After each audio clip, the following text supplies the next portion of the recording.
काय खंडेल कर्म पारुषतेल धर्माधर्म खास्याने कळेल वर्म असे प्रश्न विचारले पाहिजेत. असे अर्जुनाने प्रश्न विचारला देवाला. अर्जुन बोलून बोलून थकला. देव काही लक्ष द्यायना त्यांच्या बोलण्याकडे. मोठे माणसं जर होकारा देत नसले ना तर आपण समजावं आपलं काहीतरी गोळ झालाय. कळणाऱ्याला बरं का कळत. आता कळत नाही हेच त्याला कळत. ही अवघड समस्या. अर्जुन ज्यावेळेस बोलत होता देव त्याच ऐकूनच घ्यायला. काय बोलत होता मग देवच मागून बोलले त्याला. अशोचन अनुशोचस्त्वं प्रज्ञावादांश भाससे गता सोना गता सुंश नानुशोचन्ति पंडिता नीती तरी शिकविशी बहुसारामा. तू नीती शिकवण्यात तर लयच पाठायत झाला म्हटले. पण ज्याच्याबद्दल बोलतो ते योग्य आहेत का हे पाहिलंच का तू? माग वळून पाहिलं पाहिजे आपण. आपलंच आपण समय पुढे मुंडक घेऊन ओळायचं नसतं. आपण येडेवाणी नाही करायचं.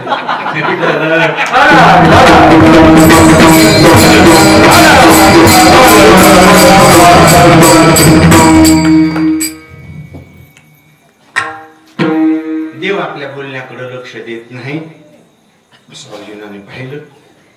देव बोलले आणि मग अर्जुनाला असं वाटलं की आपलं काहीतरी चुकतंय.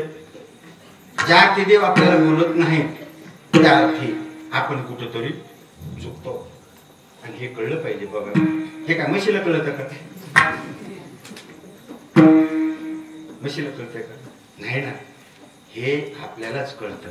देवाने आपल्याला काय दिलं?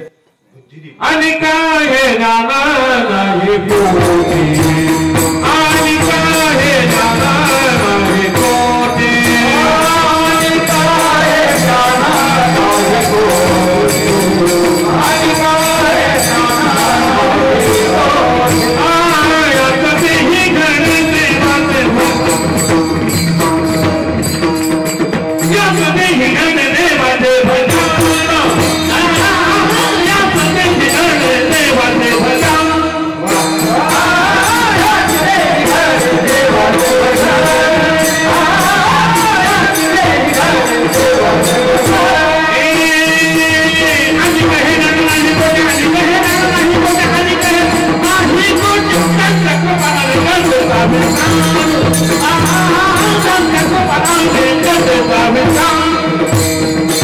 भजना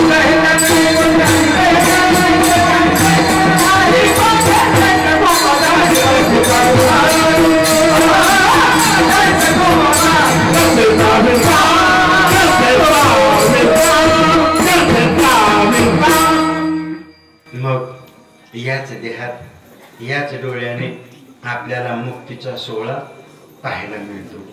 म्हणून अर्जुनाला वाटलं आपलं चुकलंय.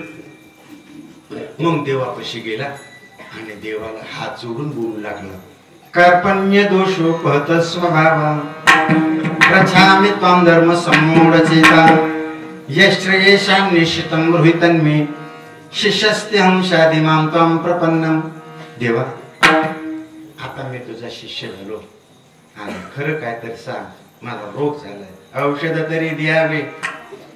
रोगिया जिनावे आतिरुच्च व्हावे मधुर जैसे